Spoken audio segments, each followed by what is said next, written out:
அனைவருக்கும் வணக்கங்க. நந்திகேஸ்வர ஆஸ்ட்ராலஜிலேருந்து பேசுகிறேங்க. இப்போ தனுசு ராசிக்கு சொல்கிறேங்க. தனுசு ராசி வந்துங்க ஊமை ராசின்னு சொல்லுவாங்க. ஆண் ராசிங்க, நெருப்பு ராசின்னு சொல்லுவாங்க. ஆண் பாதி மிருகம் பாதி கொண்ட ராசிங்க இது. இவர்கள் வந்து இவங்க லட்சியத்துடன் செயல்படுவாங்க. எதுலேயுமே இந்த விஷயமா லட்சிய நோக்கு அதிகமாக இருக்குங்க இவங்கக்கிட்ட. வளைந்து கொடுக்கும் தன்மை இருக்குங்க. பொறுமையானவர்களாக நிதானமானவர்களாகவும் இருப்பாங்க. போராடு குணம் அதிகமாக இருக்குங்க இவங்களுக்கு. ஒரே நேரத்தில் இருவகை செயல்பாடுகள் இருக்கும். அப்போ அது எப்படின்னாங்க, பாட்டும் கேட்பாங்க, பாட்டு கேட்டுட்ருப்பாங்க, படிச்சுக்கிட்டு இருப்பாங்க. இது எப்படிங்க நடக்கும்? அந்த மாதிரிங்க இரு வேலை செய்வாங்க.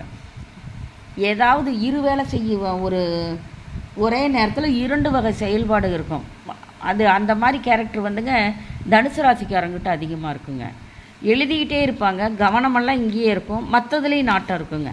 அந்த செயல்பாடுகள் 2 வகையாக இருக்குங்க. குறிக்கோள் அடையும் தன்மை அதிகமாக இருக்குங்க. நினைத்ததை சாதிக்கிற தன்மை அதிகமாக இருக்குங்க. தன்னை சீண்டிட்டாங்கன்னு வச்சுக்கோங்க, அது தன் குணத்தை மாற்றிக்குவாங்க. தர்ம காரியங்கள் செய்வதில் அதிக விருப்பம் இருக்குங்க. ஆன்மீக ஈடுபாடு அதிகமாக இருக்குங்க. தர்ம புண்ணியம் அதிகமாக செய்வாங்க. தர்ம காரியங்கள், புண்ணிய காரியங்கள், பொறுமையாக இருப்பாங்க. பொறுமை இலக்கணமாக இருப்பாங்க. தன்னை சீண்டி பார்ப்பவர்களையும் பொறுமை இழந்து அவங்க செயல்பாடு வித்தியாசமாக இருக்குங்க. தனுசு ராசிக்காரங்களுக்கு ஒருவர்கிட்ட பழகும் பொழுது அவங்க நல்ல குணம் மட்டும் அதிகமாக தெரியுங்க.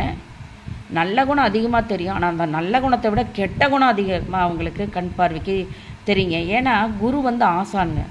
தனுசு ஆசான் குரு.